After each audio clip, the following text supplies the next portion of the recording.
తెలంగాణ రాష్ట్ర వ్యాప్తంగా ఉన్నటువంటి పెన్షన్ లబ్ధిదారులకు నమస్కారం అండి. Welcome to BVG updates YouTube channel. మన తెలంగాణ రాష్ట్ర వ్యాప్తంగా ఉన్నటువంటి రైతన్నలు, రైతు మిత్రులు, అదేవిధంగా పెన్షన్ లబ్ధిదారులు ఎవరైతే ఉన్నారో పెన్షన్ లబ్ధిదారుల ఖాతాలలో కొత్త పెన్షన్ డబ్బులు, రైతన్నలకి రైతు భరోసా డబ్బులు, ఇక ఎవరైతే మహిళలు ఉన్నారో మహిళలకు వచ్చేసి మహాలక్ష్మి పథకం కింద ప్రతి మహిళకి 2500 రూపాయల డబ్బులు అనేది పంపిణీ చేయబోతున్నట్లు సమాచారం. ఇక ఈ వీడియోలో మీరు చూసుకున్నట్లయితే మొదటిగా మన తెలంగాణలో ఎవరైతే పెన్షన్ లబ్ధిదారులు ఉన్నారో వారందరికీ కొత్త పెన్షన్లు 4000 రూపాయలు, 6000 రూపాయలు అయితే జమ చేయనున్నారు.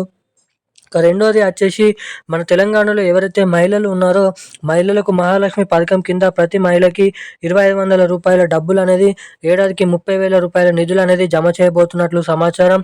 ఇక ఈ 2026లో ఈ రెండు కొత్త పథకాలను పంపిణీ చేసేందుకు, విడుదల చేసేందుకు మన తెలంగాణ రాష్ట్ర ప్రభుత్వం భారీ ఎత్తున కసరత్తులను అయితే మొదలు పెట్టబోతున్నట్లు కీలకమైన సమాచారాన్ని అయితే మన రాష్ట్ర ప్రభుత్వం అయితే రిలీజ్ అయితే చేయడం అయితే జరిగింది. ఇక ఇప్పటి వరకే ఈ పథకాలకు సంబంధించినటువంటి డబ్బులను, నిధులను సర్దుబాటు చేయాలని ఆర్థిక శాఖకు ఆదేశాలు అయితే జారీ చేశామని అయితే రాష్ట్ర ప్రభుత్వం అయితే వెల్లడించడం అయితే జరిగింది. ఇక దీంతో పాటుగా మన తెలంగాణలో ఎవరైతే రైతన్నలు ఉన్నారో రైతులకు యాసంగి రైతు భరోసా పంట పెట్టుబడుల సాయం కింద వచ్చేసి ఎకరానికి 6,000 రూపాయల యాసంగి రైతు భరోసా డబ్బులను అయితే పంపిణీ చేసేందుకు మన తెలంగాణ రాష్ట్ర ప్రభుత్వం సర్వం సిద్ధమైతే చేయడం అయితే జరిగిందంట. ఇక ఎవరెవరికి ఎప్పటి నుంచి మన తెలంగాణలో వచ్చేసి పెన్షన్ లబ్ధిదారులకి కొత్త పెన్షన్ డబ్బులను విడుదల చేసే అవకాశాలు ఉన్నాయి. ఇక ఇటు మహిళలు ఎవరైతే ఉంటారో మహిళలకు మహాలక్ష్మి పథకం కింద ప్రతి మహిళకి 2,500 రూపాయలు, ఏడాదికి 30,000 రూపాయల నిధులు ఎవరెవరికి జమ చేయనున్నారో మనం ఈ వీడియోలో తెలుసుకునే ప్రయత్నం చేద్దాము. మొత్తం ఈ మూడు పథకాల కింద డబ్బులు అనేది ఎప్పటి నుంచి విడుదల చేయబోతున్నారో ఒకటి వెనక ఒకటి మనం ఈ వీడియోలో పూర్తి సమాచారం అనేది తెలుసుకోవడానికైతే ఇక్కడనైతే మనమైతే ప్రయత్నిద్దాము. సో దానికోసం వీడియోని చూస్తున్న ప్రతి ఒక్కరు కూడా వీడియోని ఎక్కడ స్కిప్ చేయకుండా లాస్ట్ వరకు అయితే ఈ వీడియోని అయితే చూడండి.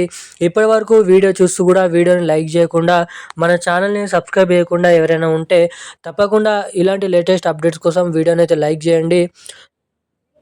మన ఛానల్ని సబ్స్క్రైబ్ చేసుకొని వీలైనంత మందికి వీడియోని అయితే షేర్ చేయండి. అంతేకాకుండా పక్కన ఉన్నటువంటి బెల్ ఐకాన్ నోటిఫికేషన్ సింబల్ని కూడా ఆన్లో అయితే పెట్టుకోవాల్సిందిగా మిమ్మల్ని అయితే కోరుతున్నాను, అడుగుతున్నాను. ఇక మనం అప్డేట్లకి వచ్చినట్లయితే తెలంగాణ రాష్ట్ర వ్యాప్తంగా ఉన్నటువంటి పెన్షన్ లబ్ధిదారులు ఎవరైతే ఉన్నారో కొత్త పెన్షన్ డబ్బుల కోసం ఎవరైతే ఎన్నో రోజుల నుంచి ఎదురు చూస్తున్నారో అటువంటి వారందరికీ మన తెలంగాణ రాష్ట్ర ప్రభుత్వం కొత్త సంవత్సరం శుభాకాంక్షలు, అదేవిధంగా శుభవార్త, సంక్రాంతి పండుగ కానుకగా అదిరిపోయే శుభవార్తను అయితే ప్రకటించడం అయితే జరిగింది.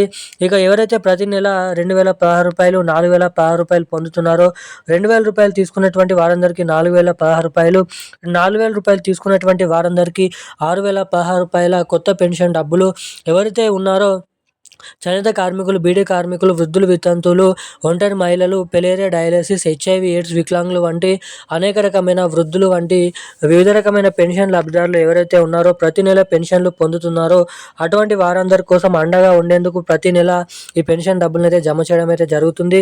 ఇక ఇటు పెన్షన్ లబ్ధిదారులకు కొత్త పెన్షన్ డబ్బుల్ని విడుదల చేయబోతున్నారు. ఇక ఇటు మహిళలకు మహాలక్ష్మి పథకం కింద 2,500 రూపాయల డబ్బులను అయితే పంపిణీ చేయనున్నారు. ఇక ఈ రెండు కొత్త పథకాలు మన తెలంగాణలో ఒకేసారి వచ్చేసి జనవరి, ఫిబ్రవరి, మార్చు ఈ 3 నెలలలో ఏదో ఒక నెలలో డేట్ అనేది ఫిక్స్ చేస్తూ ఈ 3 పథకాలు అయితే పంపిణీ చేయబోతున్నట్లు సమాచారం. ఈ 2 పథకాలు ఇక తెలంగాణలో యాసంగి రైతు భరోసా డబ్బులు కూడా విడుదల చేయబోతున్నట్లు సమాచారం. ఇక ఇది ఇలా ఉండగా నవంబర్ నెల పెన్షన్ డబ్బులు జమ కాని వారందరికీ రేపు కూడా ఈ పెన్షన్ డబ్బులను అయితే పంపిణీ చేయబోతున్నట్లు సమాచారాన్ని మన రాష్ట్ర ప్రభుత్వం విడుదల చేయడం అయితే జరిగింది. ఇక ఈ రోజున కీలకమైన లేటెస్ట్ న్యూస్ అప్డేట్స్ అయితే ఇవి. ఇలాంటి మరిన్ని అప్డేట్స్ కోసం ఛానల్ని సబ్స్క్రైబ్ చేసుకొని ఉండండి. Thank you guys. జై హింద్.